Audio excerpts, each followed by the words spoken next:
He should stay. Arsenal star told he should pull out of January move to Marseille.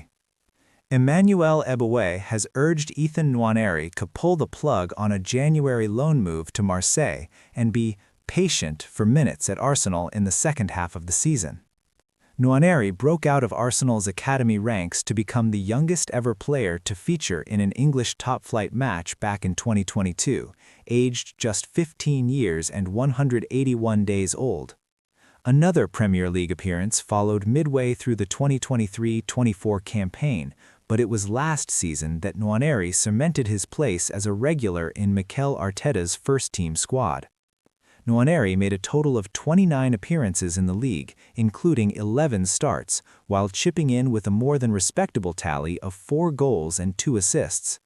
The Gunners were initially thought to be doubtful over a proposed loan switch for the England under-21 international, preferring instead that he stays put to continue his development in North London amid strong interest from West Ham and Bournemouth.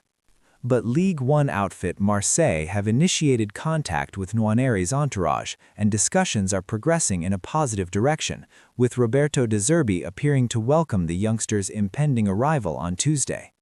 Former Arsenal defender Eboue, though, believes Nwaneri would be far better off growing and learning under Arteta for the time being. You know Nwaneri and Wiles Lewis-Skelly as young players, they want to show Arsenal players their quality and that they can play. I know that, Eboue told ASODS. This year, it will be very difficult for them to get game time as Arsenal want to win the trophies. The Ivorian added, they have to be patient.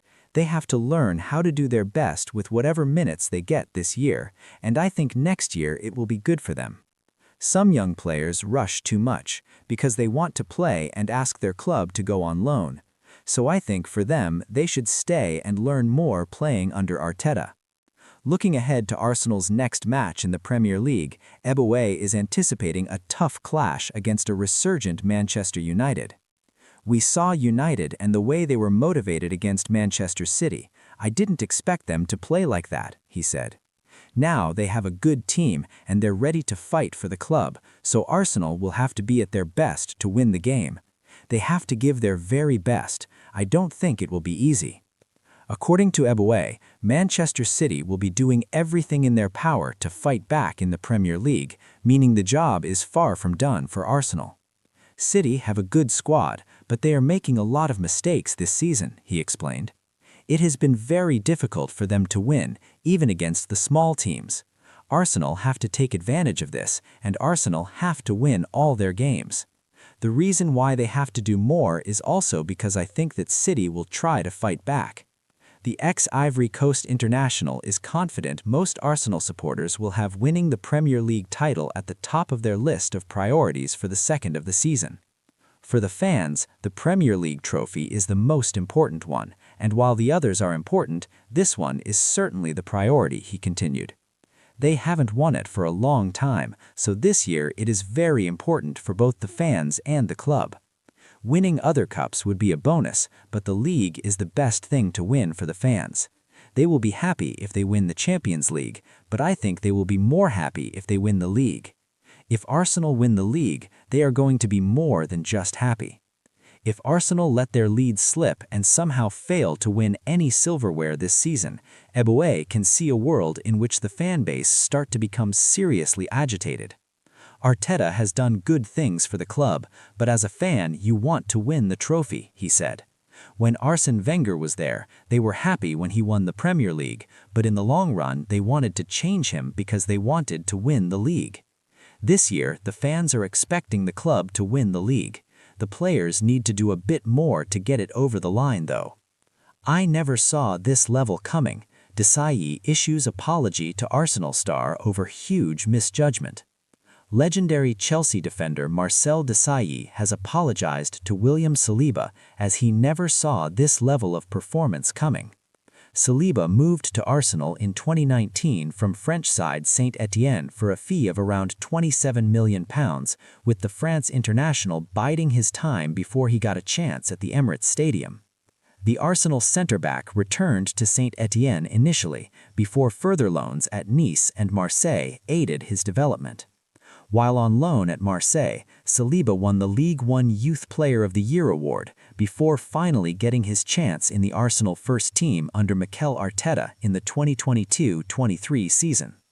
Saliba has now become one half of one of the best centre-back partnerships in world football with Arsenal teammate Gabriel Magalhaes. And Desailly admits he never expected Saliba to reach the high levels that he is currently performing at, watching him in a 3-1 win over Inter Milan, where he partnered with Christian Mosquera in central defense. Desailly told Card Player, "I have to apologize to William Saliba because I never saw this level of performance coming. I looked at him when he first joined Arsenal and I didn't see him becoming a world-class player. That was a huge misjudgment. He has shown leadership, consistency, and he has such a high ceiling. We haven't even seen the best of him yet. I'm so proud of him, especially with how he cemented himself into Mikel Arteta's system and become a crucial player for them. The club was desperate for leaders a few years ago, and Saliba is now part of the leadership group there. He's helped take the Gunners to the next level and allowed them to challenge for major trophies. France are so lucky to have him too. They can rely on a brilliant centre-back in him at the upcoming World Cup. He's a really valuable asset to both his club and country, and I look forward to seeing how good he can become." Leaders Arsenal are currently 7 points ahead of Manchester City and Aston Villa, who occupy second and third place respectively in the Premier League, but Desailly has urged the Gunners not to become too distracted by other competitions. Desailly added, "The Premier League is far from over, and stranger things have happened in football. That's what makes it such an amazing game. Arsenal need to be careful by not becoming too distracted by the Champions League or other domestic competitions like the FA Cup. They can't afford to lose any key games that might knock the wind out of their sails, such as their match this weekend against Manchester United. Being able to recover psychologically from a defeat in a big game is vitally important, but not every team can do it. We've seen many times in the past where a result has had a spiraling effect on a team and they never really recover to their previous standards. While Arsenal have accumulated a commanding lead in the Premier League, things can change on a weekly basis." Arsenal awarded 3 points, a defining moment in the Premier League. In a stunning development that has sent shockwaves through the footballing community, the Premier League board officially announced this morning that Arsenal will be awarded 3 points following the controversial goalless draw against Nottingham Forest. This decision places the Gunners a remarkable 9 points ahead of their nearest rivals, Manchester City and Aston Villa. The backdrop to this announcement involves a critical VAR error that denied Arsenal a clear penalty, reigniting serious debates about officiating standards and VAR's role in high-stakes matches. A controversial match, Arsenal versus Nottingham Forest.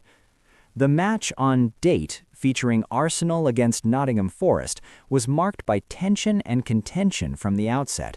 With both teams having much to gain, the stakes were sky-high. For Arsenal, the potential for 3 points could have solidified their title aspirations. However, the game became infamous for a failure of officiating that would soon spark outrage and calls for reform in VAR usage. The denied penalty.